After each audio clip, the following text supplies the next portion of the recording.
E nesta semana também o Supremo Tribunal Federal pode retomar o julgamento no plenário virtual de uma ação direta de inconstitucionalidade que é questionada a lei de biossegurança e a composição da Comissão Técnica de Biossegurança, a CTN-Bio, que regula a aprovação de transgênicos no Brasil.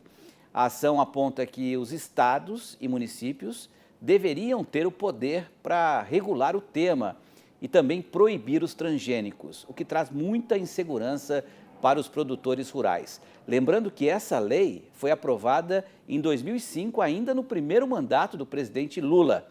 E para falar sobre esse assunto, a gente conversa agora com o advogado especialista em agronegócio, o Ralph Meles Stica, que está aqui com a gente. Ralph, traduzindo, né, o que essa lei pretende, essa ação, na verdade, no STF pretende, é que os municípios e estados tenham autonomia, né, de decidir sobre uma lei federal que foi feita já há muito tempo, né? Seria isso? Boa tarde, seja bem-vindo.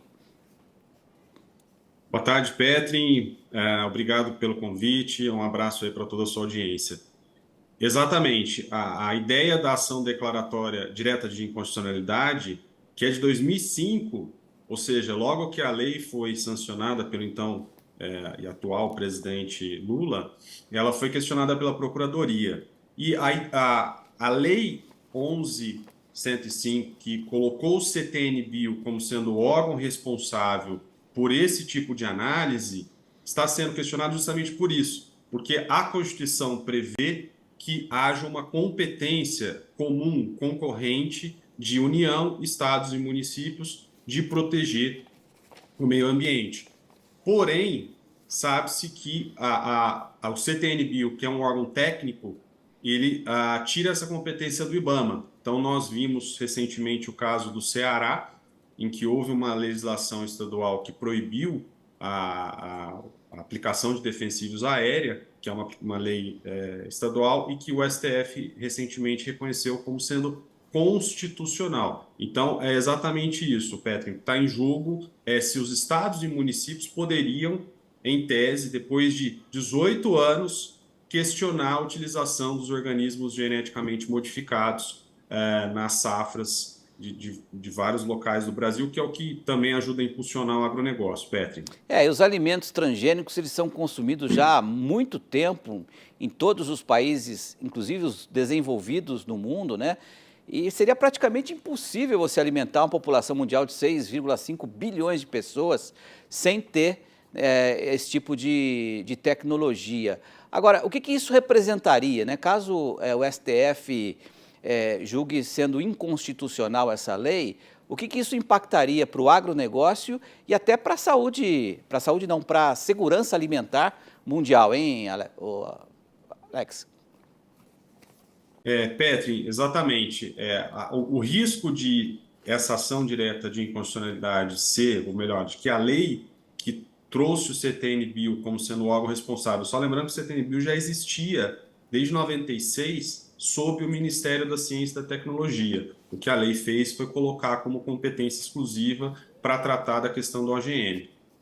Os organismos geneticamente modificados, Petri, já estão desde 2005 legalizados no Brasil, ou seja, há uma segurança jurídica, há uma sedimentação, o órgão é técnico, são 54 pessoas, inclusive com indicações dos ministérios do meio ambiente, da saúde, do próprio Ciência e Tecnologia, e vários organismos, por exemplo, a Embrapa, que é mundialmente conhecida pela qualidade técnica, trabalham no desenvolvimento desses organismos. Então, mais de 90% da produção de soja no Brasil, mais de 90% da produção de algodão. O Brasil tende a ser um dos maiores exportadores de milho no Brasil, graças aos organismos geneticamente modificados. Então, eu diria que seria catastrófico, também pela insegurança jurídica, porque a gente teria aí mais de 200 aprovações realizadas nesses 18 anos que, de alguma forma, teriam que ser revistas ou submetidas ao IBAMA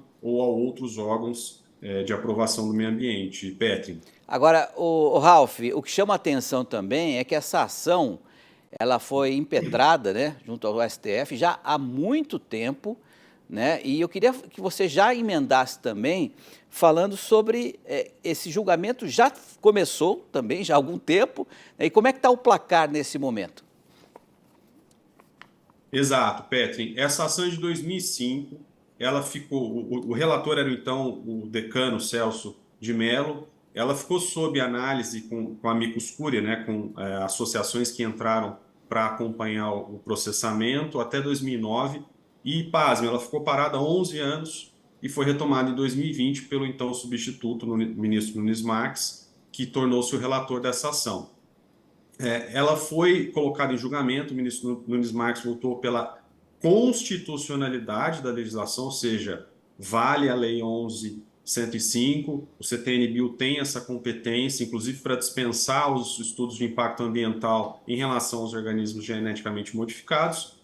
Ato contínuo, o ministro Edson Fachin votou pela inconstitucionalidade, pautado justamente por essa competência de outros entes que não só a União.